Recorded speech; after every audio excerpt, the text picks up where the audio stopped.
Hey everyone, welcome back to the Masochist Challenge. Quick shout out to Simo for creating the challenge. Thank you for introducing this wonderful world of madness to the world. We're enjoying it very much, so shout out to Simo. Of course, his link is in the description below. Go check him out. His series is actually phenomenal. He's got some pretty good cards. He's made it to platinum. Go check him out, guys. Today we are looking at a brand new deck for a brand new rank. In all honesty, guys, I fairly believe that Catapult Zone is probably the best card in our deck because it has helped us win so many games by protecting things that we need on the board. It has protected Red Dragon Archfiend from dying.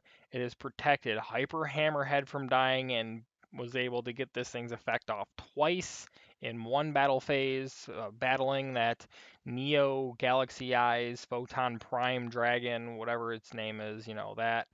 Uh, it it's just this thing has just helped us survive so much. So we have constructed a deck completely built around this thing. Of course, ideally we want it in our opening hand, but I know that more times than not it's not going to happen. But we filled our deck with every single rock monster that we have collected, which was surprising. We actually have like a total of 9 of these things, I believe. What am I doing here? Where is rock? There we go. Yeah, we have that's 6, 7, 8, 9, 10. That is 10. Okay, we're not including this technically. This is the extra deck. But yeah, 1, 2, 3, 4, 5, 6, 7, 8, 9. 9 rock monsters in our deck right now. That is more usages of Catapult Zone, which means we can save things that are smaller, that we could even tribute out for other things or use for our synchros, like especially if we have something on the field that's like a tuner that we need to save.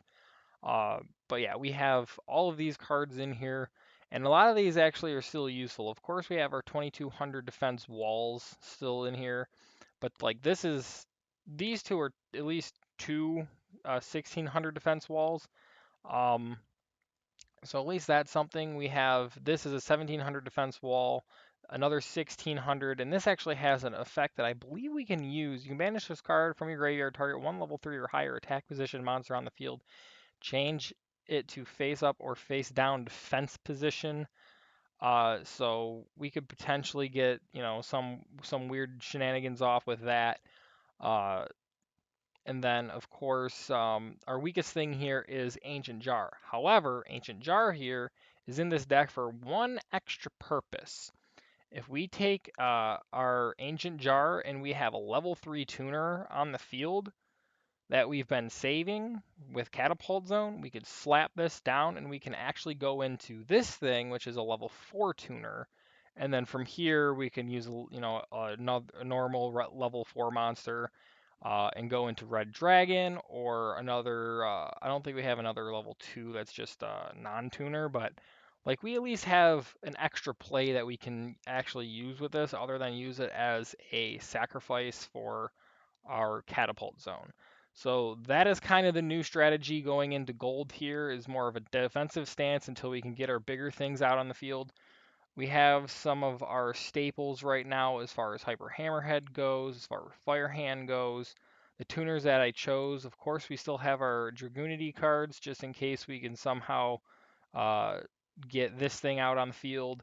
We have this card, which is a level 2 tuner, that I'm going to slot in over Ice Mistress. We do have to pay life points to negate an attack on this, but at least it saves this from dying from every single type of monster. So, it's not just restricted to, oh, level monsters can't destroy this, level 4 and higher or whatever. It's like this card we can straight out just negate the attack, which also actually plays into Ferret Flames, getting us to like a weird threshold of life points in order for us to completely wipe our opponent's board could come in handy. So there's that going on. We of course have our Scrap Beast for level 4. Other things we have are our Doom Caliper Knight, which shout out to Eric B who pointed this out. This actually also works on our monsters' effects. Thank you for pointing that out to me, Eric. Your comments are much appreciated in helping me understand the way some of these things work. However, this is one of our very few negates that are on the board, so we are still running it. It's still a 1900 beat stick. Otherwise, Photon Thrasher, we're still using in the deck. It's really hard for me to get this thing out of the deck because it's still very useful. Even though it can't attack unless it's the only monster on our field, it's at least a special summon out to the field, and then we can slap another level 4 to, go into our XYZs here, or we could throw down a tuner to possibly go into our synchros. So we still have that going. Of course, we have our Bestial Druid Swarm, or Druid Swarm, or whatever, however you say that, in the deck. Still our best special summonable, in my opinion, probably in our deck. We have, of course, Cyber Dragon, of course, our Mother Spider, and our Primitive Butterfly. We have the Hammer Bounzier here, Doo Buster, and I ended up adding in Mist Archfiend, which at first it's like, okay, why would we play this? Because we would take 1,000 damage in the end step. Well, I have a couple new tricks up our sleeve that we're going to start utilizing. Because we have such an efficient way, if we have Catapult Zone on the field to protect our monsters, we can technically keep them alive and utilize this once per turn during the opponent's main phase or opponent's battle phase, and that's where this is actually coming into play. If we have something small on the field, and it's trying to getting it attacked into by something that might be a little bit higher, but it's something that's not so important to keep on the field, we can activate this, tribute something out, and this is a great target because if this is tributed out this way or just normally tributed out without using the first part of this thing's effect, the second part of this thing's effect doesn't apply. So now we have a 2400 beat stick on the field. Level 5, all it takes is a level 3 tuner, and we have our Archfiend. So it's situational if we're going in for like the end of a game too, where if we summon this out on the field and we can swing for game or whatever, like that's helpful too. So this is in the deck now. I think it's going to come into some good plays here. Of course, we have our Archfiend staff because this attached to anything is going to help us out. Bottomless Trap Hole, our Pot of Avarice, of course, back to square one. We still have this for effect negation, dogmatic punishment. We still have the selection just because I think that's a fairly good card for us to just pop something that just got summoned on the field to make sure our opponent's not going into some weird either like Link or XYZ or whatever. And of course, we have Lost Wind because it is probably still one of our best trap cards in the deck on a normal basis. Uh, but other things that are of note, we added this in Delta Flyer. Once per turn, target one other face-up monster you control, increase that target's level by 1. This could also help us go into some synchro plays. So it's very helpful. And then things that we have in our extra deck, of course, this and Blue Eyes for dogmatic of punishment reasons. We're still using this because every time somebody has been able to target our extra deck and, chuck a card out of it into either banishment or our graveyard, they've more times than not have chosen this. So this is literally just bait for those kind of plays. But we added in the Avenging Knight Parshath here because I think this we can actually get into under the circumstance that we have Cyber Dragon to summon and then a level 3 to summon. We have the special special summon Cyber Dragon to do it, but hey, it'll work. And then we can get this in, and this has got a fantastic effect. We can change an opponent's attack position monster to defense, and then this thing has piercing damage. So we have another good option for synchro. We still have this, even though we're probably not really going to summon this out so much. Of course, we have Virgil. He's our OG. And then we have, of course, our ships. Stag, the Pentastag here, our way of preventing potential targeting and just stalling our enemy out. We do have this still. And then we also have this as we literally like these four monsters here basically are like dogmatic of punishment targets. You never know if like we get somehow our extra deck milled from us or whatever, but we at least have some high attack level monsters for targets for dogmatic of punishment. But we don't really have that many great other options to switch these out for. So, but that was a lot of information drop of what we're going on with our deck. Of course, we still have our drillfish too. But I figured a great name for this deck is Stonewalled because that's basically what we're going to be doing to our opponents. So this is the new deck that we're going to try here in gold. And of course, we had to go and get some accessory changes. We've got, the Earth deck box, the Earth protector sleeves. Our dual field we changed to have like a more stone look. Of course, yeah, everything here with the mate is all like stone themed. And then our three main cards for our deck is, of course, our catapult zone. That's the whole point here. Hyper Hammerhead was really good in usage with catapult zone, and of course, protecting our Red Dragon Archfiend, which is our main boss monster that we're summoning out on a very consistent average game. Uh, yeah, so those are our three main cards, I believe, for our deck. And with all of this said and out of the way, let's go get into our first gold rank match. All right, so we won the coin toss, but I chose to go second because getting the extra draw from our deck is probably going to be more useful than anything. We're looking fairly good here. We have Mother Spider ready to go. We have Fire Ant ready to go. We have a turn 1 Red Dragon Archfiend with an Archfiend staff to equip it with. This is going to be a really good opening hand here for us.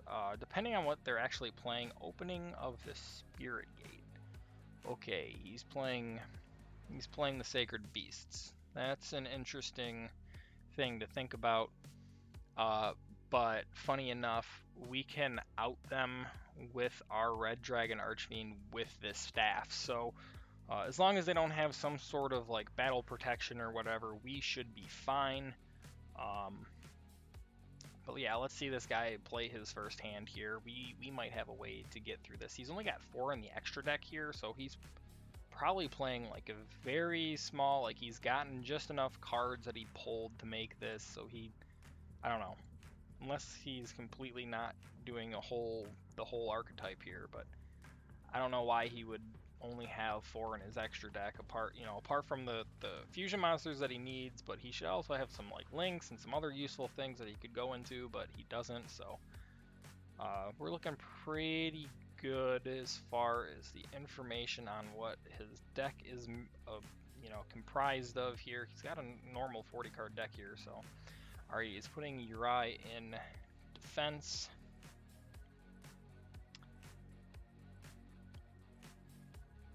Yeah, so, alright, we're looking pretty good. We are looking pretty good. And then Fire Ant its effect is pretty good. When this card is destroyed by battle and sent to the graveyard, you can target one level 5 monster in your graveyard, special summon it, but its effects are negated. Also send it to the graveyard during your end step of this turn. So basically we could crash this into something to summon out like Cyber Dragon that got used or whatever. Like, I don't know. This is situational, but at least it could come up. We didn't put every single tuner that we have available into this deck because it would just be way too many.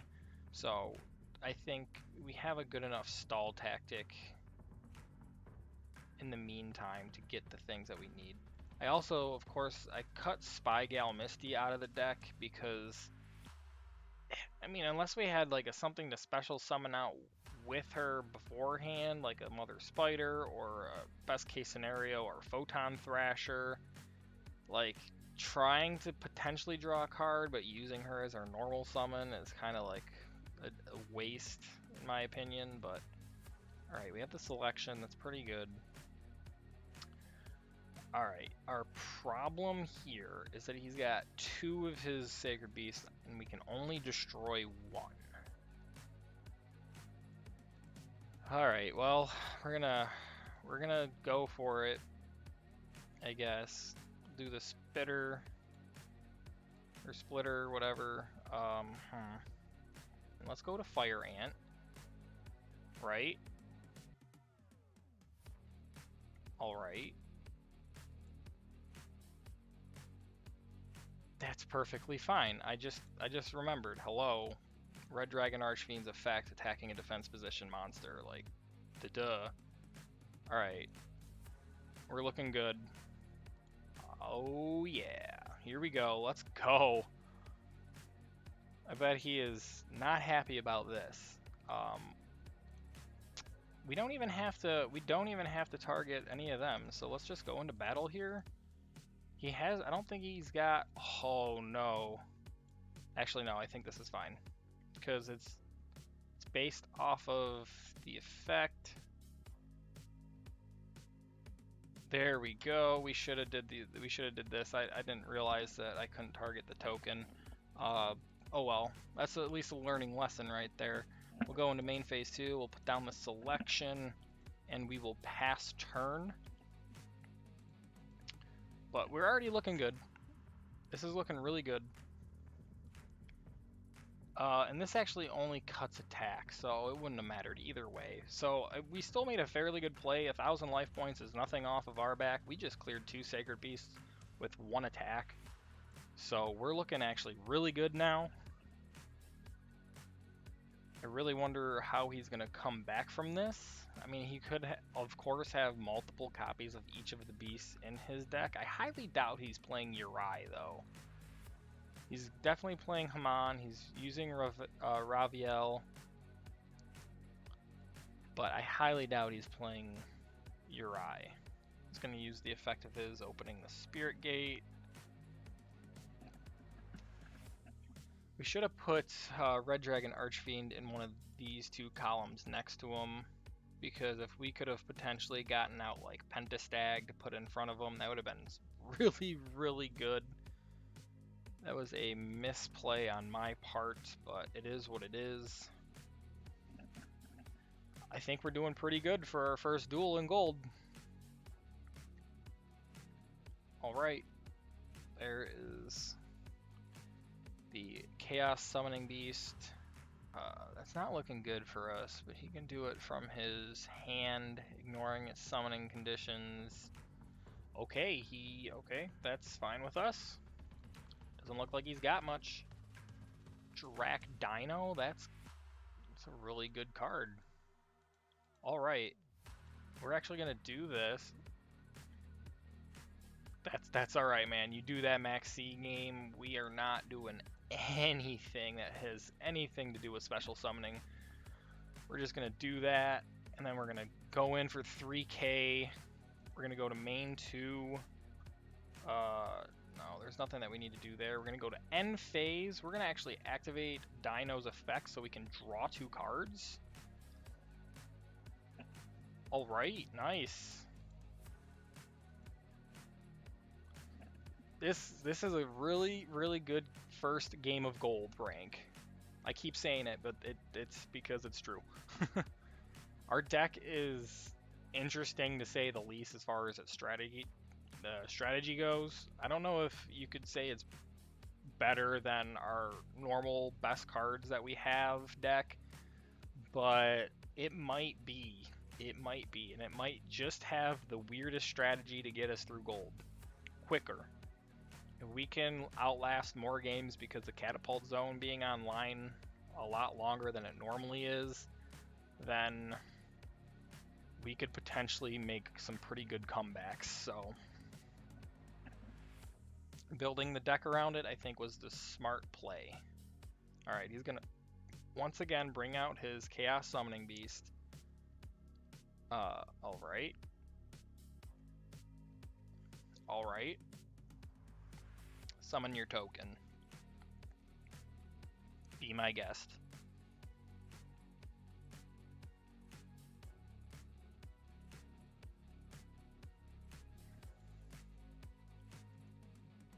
How come we're not able to have this fire off?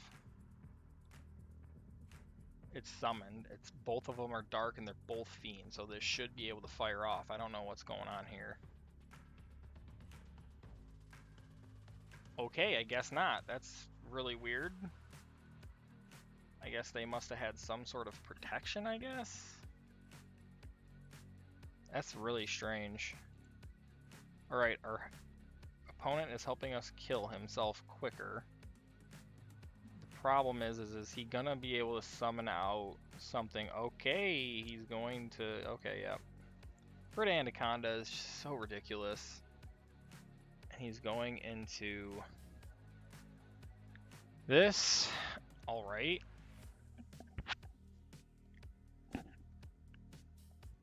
$1,900. We can get over that real easily. Anything equipped with our Archfiend staff here is going to get over that. Doo-doo-doo Buster. Alright, we have the play. We have the play. We're going to special summon. And then we're going to, let's see, what could we go into here? That's an Earth. Trying to see if there's anything that we could really go into here that's one of our synchros. I wish we could go into this right now. That would be so fire, but neither of our stuff here is a light monster. What we'll do is we will set... No, we're just going to summon this. Perfectly fine here. And then I have a really funny idea. We're going to go into our black ship. And then what we can do with this is we're going to equip this with the Archfiend's staff. And then we will just go into battle.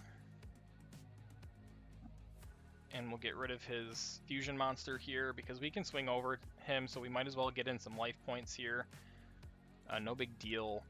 Main 2, pass. And now we can save our black ship's effects for anything that might become problematic trying to get rid of. Like if we come across something that can't be destroyed by battle and we are able to activate this thing's effect to cut its attack in half to the point where now this thing's effect can fire off, then we're looking pretty good. 16. We are going to summon this. We're going to go into battle. I don't know what this thing is. We should have guessed that, but you know, it is what it is. It's fine. Main 2 and pass. We're looking really good here. We're still in control of this duel by far. I don't know how this guy is going to conceivably make a solid comeback at this point. We still have this that we can activate to possibly pop something off of his field. Alright, that's perfectly fine. I don't know why this guy isn't just surrendering at this point, because we can do everything imaginable to get rid of his board at this point. We summon one other monster. We could summon Polar Penguin here, crash this into him, crash this, or use this, or attack with this, you know, to blow up anything else that he summons to the field. Yeah, no, it's over. We got this. What a way to enter gold rank, guys. We did it. First match in gold, stealing and walking away with the victory for sure. Go to battle phase. We're crashing here. Yep, that's right. Woo! All right, guys, let's go pull our first master pack in gold rank. All right, here we go. Let's get this master pack. Very exciting. All right, and it's still got a gold border. We're in gold and we're getting some gold. Let's go. First card here, the Gigaplant. This thing is treated as a normal monster. This is a Gemini monster, so we're not going to be running this regardless. But we have to tribute this out, and then once per turn, if we re-Gemini summon this, You can special summon one insect or plant monster from your hand or graveyard. I mean, that's okay, I guess, but I mean, if we didn't have a better play other than just summoning this out, then I guess, but it is what it is. I don't know. All right, Constellar Star, Cradle. We're not going to be playing that. We're not playing Constellars. Tribute one Dark Monster, draw two cards. Your opponent can negate this effect by revealing one spell in their hand. I guess this could be something where, like, if we know our opponent is either only got monsters in their hand or they don't have a hand currently, we could potentially draw two cards with this. I don't know exactly what we would target because, I mean, resources on our board are very, very important. So I don't know about this one. Spriggan's Intruder. I don't know if we're gonna beat. This is everything to do with Spriggans. We don't have Spriggans, so. All right, all right. Ignite Crusader. Let's go. Obviously it's just a vanilla monster, but it's Pendulum. If you have an Ignite card in your other Pendulum zone, you can destroy both cards in your Pendulum zone. If you do add one Fire Warrior monster from your deck. If we were playing like Fire Warrior monsters, we could do that. I mean, this whole archetype is basically Fire Warriors, but nothing that we really need. I mean, it is a two scale a two scale. It's not really that great though. I mean, we have smaller scales than that. X Saber, Bulgart Knight here. If we get another X Saber card that meets this criteria, we could definitely play it. It is a 1900 beater, so that's pretty good. If we were getting things out on the board, and then we could go into like some overlay with some XYZ action, we could possibly do it, but until then, not going to be helpful. Cyber Angel, we're not playing Cyber Angels. I know we got that Cyber Angel ritual, but it would not be helpful in this case. And then Born from Draconus. That's very interesting if we were playing a light machine deck that fit this criteria. Uh, that's a really weird card. We're not going to be playing that. All in all, nothing really super spectacular. Nothing that we're adding to our deck right now, of course. But this is pretty interesting if we can get like another card to fit this criteria. So, but yeah, with all that out of the way, let's go get back into another duel. Actually, before that, we have 7 legacy tickets to open. So let's do it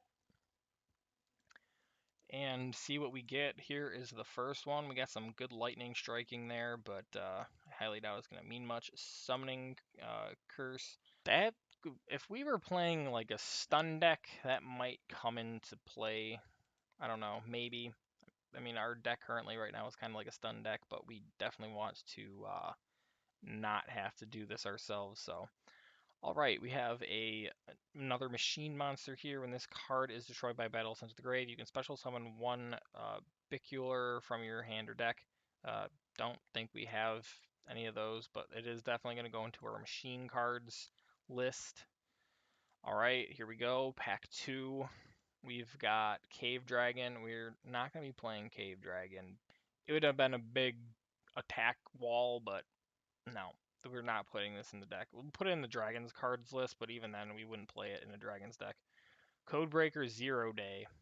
This is very interesting. It's, 1800 beater. We could technically use this to break a link of our enemy that points towards our direction. But obviously, it's not going into our current deck that we're using, but it could be a thought for some other deck later on. All right, here we go with pack 3. Whiptail Crow, very classic vanilla old school monster, 1650. Definitely doesn't make our cut right now. This might actually go into our normal cards deck that I'm building still in the background because we have something that's got 1500 attack and this definitely beats that. So yeah, we'll definitely throw this in that deck for sure. Cry Havoc, you can remove from play one monster from your graveyard to normal summon or set one normal monster from your hand. Again, this card gonna go into that deck. Could be very helpful there. Maybe not. I'll have to give it another thought when I'm editing that deck again, but Ancient Tree of Enlightenment. Yeah, this isn't going to be something that we use. Gishki Reliever. This is not going to be useful for us in any given way, shape, or form. All right, Defender of the Labyrinth. This will be going into our normal deck, that's for sure. 2 normal monsters required to make this. I'm loving that we got a shiny version of this too. On my normal main account for this game, I have a shiny version just like this. I'm so glad that we got this card. We're getting a lot of normal support for a normal deck. Non-effect monsters you control gain 500 attack. Also, all effect monsters your opponent controls loses 500 attack. If this card in its owner's possession is destroyed by your opponent's card, you can target 1 non-effect monster in your graveyard, special summon it, and we can only use this effect once per turn. Really good card. Really good card. Fairy of the Fountain. Not going to be playing this. Again, maybe in our normal deck because it's 1600 attack. Depending on, I don't remember exactly how many 1500s we have in the deck, but we might play this here. But Whiptail Crow definitely better than this. So let's move on. Pack number 6 here. What do we got? What do we got? Wing Tortoise. Okay, that's very weird, but sure. Interesting, interesting. Probably not playing this anytime soon. But anyway, DD Destroyer. Wow, that is a very, very interesting card. That thing is like nightmare fuel. It's coming for you. This would be like an interesting way to out like somebody that is playing like Cashier cards, or anything that really banishes us. We just pop something off of their field, but definitely not playing this anytime soon. I mean, if this was again like earlier on in our challenge, we might have fit this in just in case something like that happened. But next card, or next pack, I should say, and let's see our last 2 cards here. What do we have? Twin Long Rods #1. Another old school vanilla monster. Not going to be using it. And Metal Guardian, level 5. I mean, this card looks really cool, but obviously we're not going to be playing this. Obviously this was meant to be more of a defensive wall than anything else, but it's just not useful for us. So, all right, guys. Biggest takeaway is this here for our normal deck and this here for our normal deck. Anyway, guys, let's go get into another duel. All right, here we go. Duel number 2 in gold. What is our hand like? Oh, this is looking pretty fire. We have Cyber Dragon. Our opponent won the coin toss. They're going first. So Cyber Dragon in our opening hand. Very good. What is this dude playing? What is that? Super Heavy Samurais. That is not good. Super Heavy Samurais is one of the best decks right now in the game. This is not looking good for us. I really don't know how we're going to out this. I mean, if this is all he's doing on this turn, then we have a good chance to move on, but he's going. This deck is actually really insane. This is like a tier 1 or tier 2 deck right now. Oh boy. Alright, well, let's see him just pop off here, and I don't know exactly how we're going to get around him going second right now. Alright. Sure. Alright. Alright, the problem is like we could out their defense position monsters with Red Dragon Archfiend. Or we could get rid of the Baron, but we don't have the protection that we want. So this is what we're going to do. We're going to go into Cyber Dragon. We're going into Jirak Dino. And then I have an idea. I do have an idea. What is going on? Hello? Why? I had an idea, but apparently... Alright, set this. Alright. Sure, battle phase. We'll go into battle. We will crash this into here, because we're going to need to draw some cards here. We're going to crash this into here. We're going to get in some damage. Perfectly fine. Main 2. We can't... Are we just not allowed to special summon anything? Because I can't even go into our links. Alright, end turn. Effect Veiler. What do you Effect Veiler? Of course you are. Of course you are. Sure, dude. No. It's fine. Is that like... phase, and Effect Veiler. Negate the effects phase until the end of this. I don't think it's the Effect Veiler is going to work the way that he thinks it is, because it is the end phase. Okay, no, it is going to work that way. Alright, well, I don't think we're going to win this battle from here, so we're just going to scoop it up. Alright, we won the coin toss. I decided to go first this time.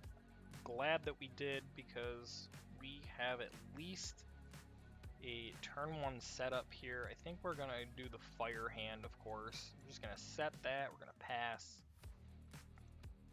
And we'll see what they do. Doom Caliber Knight ready to go for next round. Or next turn, I should say. Maybe, depending on what we draw. But unfortunately, we have 2 of our rock monsters in our hand. So now we are down to 7 usages of our catapult zone. If we draw that before we draw another rock monster. But, you know, it is what it is. Again, it's one of those things where it's like, if we hit catapult zone in our opening hand, we have our whole strategy online turn 1. We know that that's not going to happen more times than not, so, but when we do get it, the strat is pretty good. So, alright, what are we dealing with here? Vanquished. We haven't seen this since, like, the beginning of our journey. Vanquished is such a strong deck. It's like a tier 1, tier 2 deck right now. Again, we're just going to be fighting a bunch of these really high tier decks in gold. Can we target this?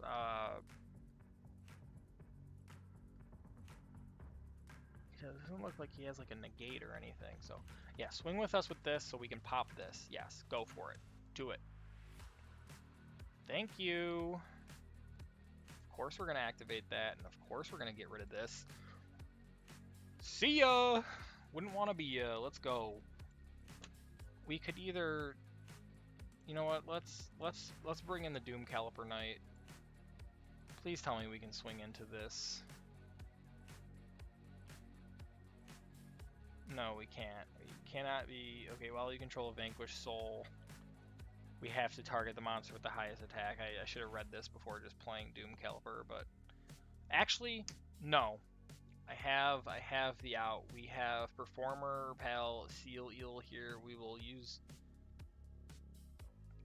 Or not. Eric, you warned me about this to a degree. Oh no, there we go. It still pops it. Yeah, that's right. This thing destroys it. So that's actually very helpful. We are going to not worry about a thing right now. We're going to set this. There's no point in playing that because we don't want it to get Harpy Feather Dusted away from us. So there we go. We're at least clearing his board in very odd ways. He's going to special summon a Vanquished Soul from his hand, unfortunately. I just don't like decks that just get to play a bunch of stuff on our turn. It's just ridiculous. Like, if this was Labyrinth, we would have been gone a long time ago. I want to see where our deck is currently against Vanquished. I have not that much high hopes for it. He's bringing out another one of these things. Like, okay. Whatever. Continue main phase. We can't. There's nothing more that we can do here.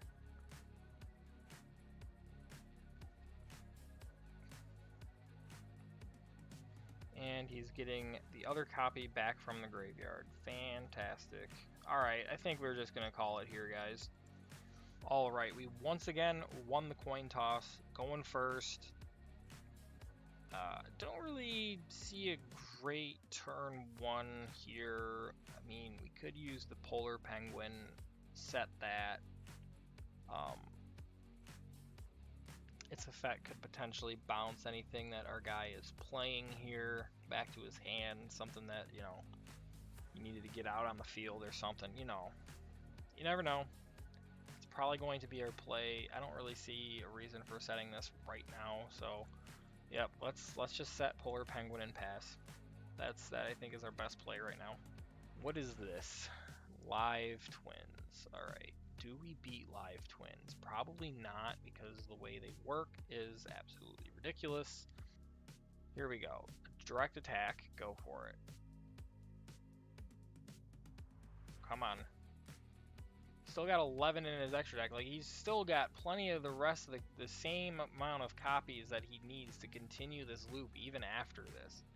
Yeah, go ahead. Use your Sunny. Get rid of it now. Thank you. Okay, this one draws one card for them. But then this one destroys one card on the field. So, yeah, we're done. We're done here. All right, we won the coin toss. We're going first. Let's see what we got. All right, this is a decent hand. We're going to have to just set this for some defense, and we're going to set Lost Wind, and we're going to call it a turn, because obviously we can't get Bastille out on the field, and we're not about to waste our only level 4 Scrap Beast. So I think this is the only play that we got so far. Got Pot of Avarice for later if we get that far. Dude could be playing a Crusadia deck. Or he's playing Kaijus. He is, or maybe both. It could be like a mixture of the two.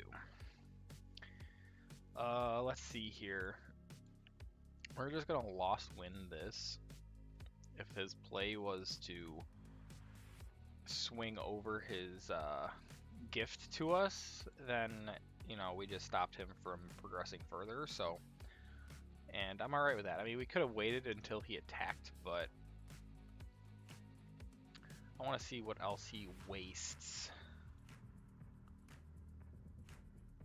Alright. Alright, he's going to go into his Link summon. Okay, yeah, he's playing a mixture of Crusadia and Kaijus. We're going to bring this back from our graveyard. We'll just set it right here for now. It's perfectly fine. Just don't know what we're going to do. If he gets all the way up to...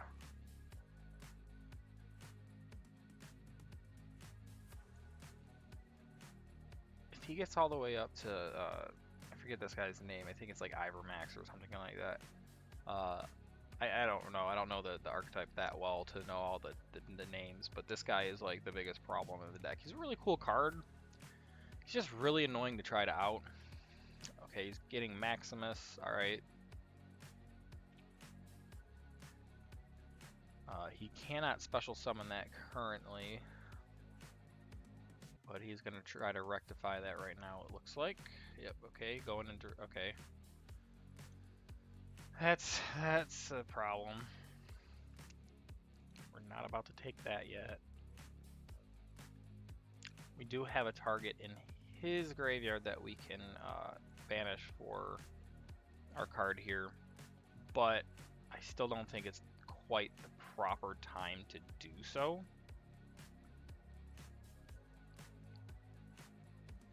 It's kind of annoying that they made this a once per turn thing, even though it doesn't state once per turn. But what can you do? Alright, let's see. What could he possibly go on from here? I think he just keeps Link climbing, in all honesty. Yeah, there it is. Okay, cool. And there is Equimax. I always thought this was the cooler card in the archetype, in all honesty. I really like that.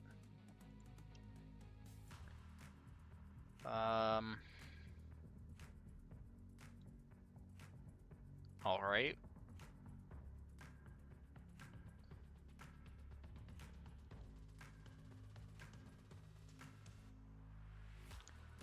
That is not good. Pretty sure he just put game on board. Like, easily.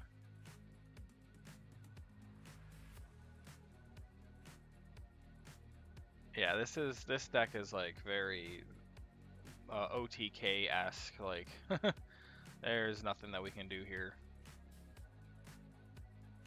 There you go, dude. Good job. Good job, dude. You linked up to ridiculousness. Alright, I'll see you guys in just a moment. That's going to be it for this episode, guys. Thank you for tuning in to our first day in gold. What a day it's been. We were able to beat the Sacred Beast out the gate, but then we just got completely shut down going forward because this is just going to be a really hard climb trying to get through people who are playing really competent decks. But, you know, we're just going to keep pushing forward, doing what we can, see how far we can go. But that's going to just wrap it up for today, guys. Thank you for tuning in. Please, if you guys aren't subscribed and you like the content, please hit the like. Please subscribe. Thank you for my subscribers that are already here. You guys have been really helpful. But anyway, guys, I've taken up a lot of your time today, so stay safe out there. Take care. I'm ProtoPawn. Peace.